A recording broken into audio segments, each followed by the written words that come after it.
লোকসভা ভোটের আগে তোলপাড় একেবারে রাজ্য রাজনীতি। তার মধ্যে 42টি আসনে প্রার্থী ঘোষণা করে একেবারে চমক দিয়ে দিয়েছে তৃণমূল কংগ্রেস। তবে পিছিয়ে আছে বিজেপি, কারণ এখনও পর্যন্ত সবকটি আসনে প্রার্থী ঘোষণা করতে পারেনি বিজেপি। তার মধ্যে হেভিওয়েট অভিষেক ব্যানার্জির বিরুদ্ধে ডায়মন্ড হারবারে এখনও প্রার্থী ঘোষণা করেনি, প্রার্থীর নাম ঘোষণা করেনি বিজেপি।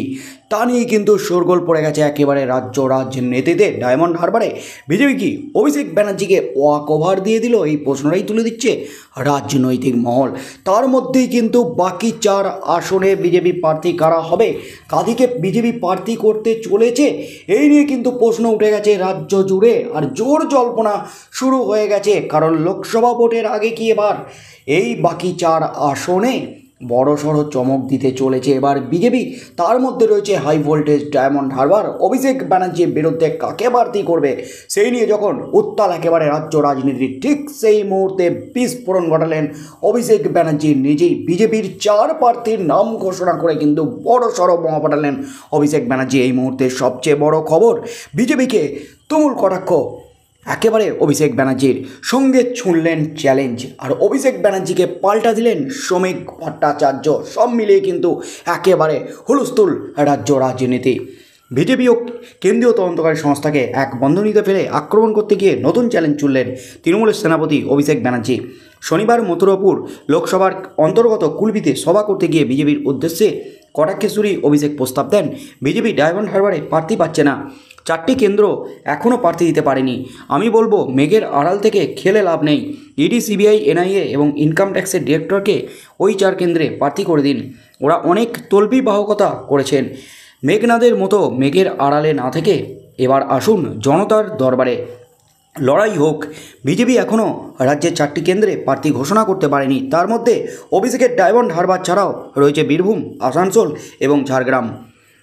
অভিষেকের বক্তব্যের পাল্টা প্রতিক্রিয়া দিয়েছে বিজেপিও। পদ্ম শিবিরের সদ্য নির্বাচিত রাজ্যসভার সাংসদ শ্রমিক ভট্টাচার্য বলেন, যে সন্তান মায়ের গর্ভে রয়েছে তারাও ইডি, সিবিআই শুনতে শুনতে বোধহয় মুখস্থ হয়ে গেছে। ভূমিষ্ঠ হওয়ার পরে কাঁদার বদলে সেও ইডি, সিবিআই বলে উঠবে। এবার তো তৃণমূল অন্তত নতুন কিছু বলুক।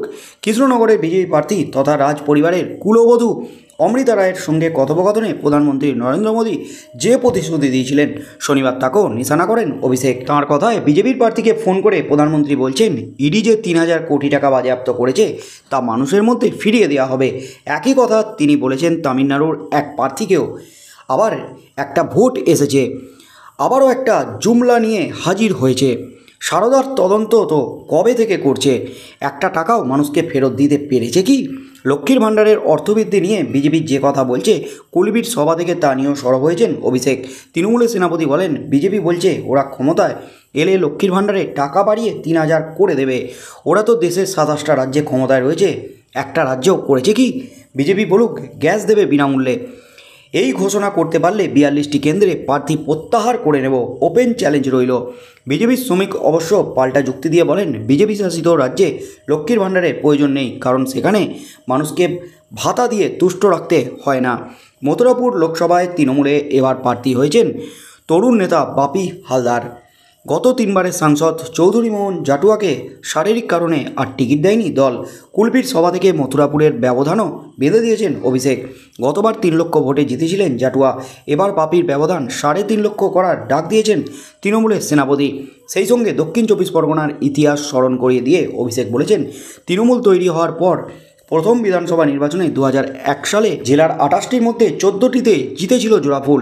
তারপর 2008 সালের পঞ্চায়েতে জেলা পরিষদে জিতে এই জেলায় পরিবর্তনের সূচনা করেছিল। যত দিন গেছে তৃণমূল ততই এই জেলায় বেশি বেশি করে শক্তিশালী হয়েছে। এবারেও তার প্রমাণ দিতে হবে। নিজের কেন্দ্র ডায়মন্ড হারবারের পাশাপাশি মথুরাপুর লোকসভা কেন্দ্রের উন্নয়নের দায়িত্ব নিজের কাঁধে তুলে নিয়েছেন অভিষেক। বলছেন, আমি কথা দিয়ে গেলাম ডায়মন্ড হারবারের মতো করেই মথুরাপুরও উন্নয়ন করব, সে দায়িত্ব আমি নিজের কাঁধে তুলে নিচ্ছি। তার মধ্যেই কিন্তু বিজেপিকে নিয়ে কিন্তু জোর টক্কর এবার ডায়মন্ড হারবার ছাড়াও বাকি আরও 3টি আসনে, মোট 4টি আসনে এখনও প্রার্থী দিতে পারেনি বিজেপি। তাই এবার কিন্তু অভিষেক ব্যানার্জি বিজেপিকে জোর কটাক্ষ করলেন। বিজেপি নাকি ওই কেন্দ্রগুলিকে প্রার্থী কাকে করবেন সেই প্রার্থীর নামই খুঁজে পাচ্ছে না।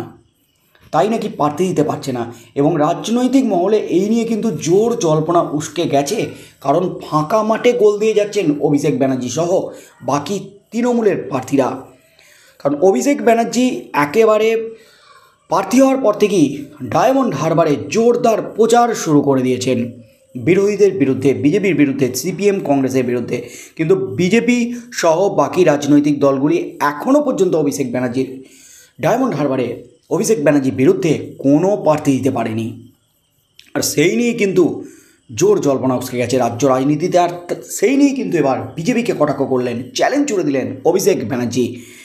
ইডি, সিবিআই, এমনকি এনআইএ সহ ইনকাম ট্যাক্স ডিরেক্টর, এই চারজনকে ওই 4 আসনে প্রার্থী করুক বিজেপি, এমনই কিন্তু চরম হুঁশিয়ারি দিয়ে একেবারে চ্যালেঞ্জ ছুড়ে দিলেন অভিষেক ব্যানার্জি। এবং তিনি যে চ্যালেঞ্জটা ছুড়লেন, রান্নার গ্যাসের দাম ফ্রি করে দিক, রান্নার গ্যাস ফ্রিতে দেবো বলে ঘোষণা করুক বিজেপি, তাহলে 42টি আসনে প্রার্থী তালিকা প্রত্যাহার করে নেব, এমনই কিন্তু হুঁশিয়ারি দিলেন বিজেপিকে অভিষেক ব্যানার্জি।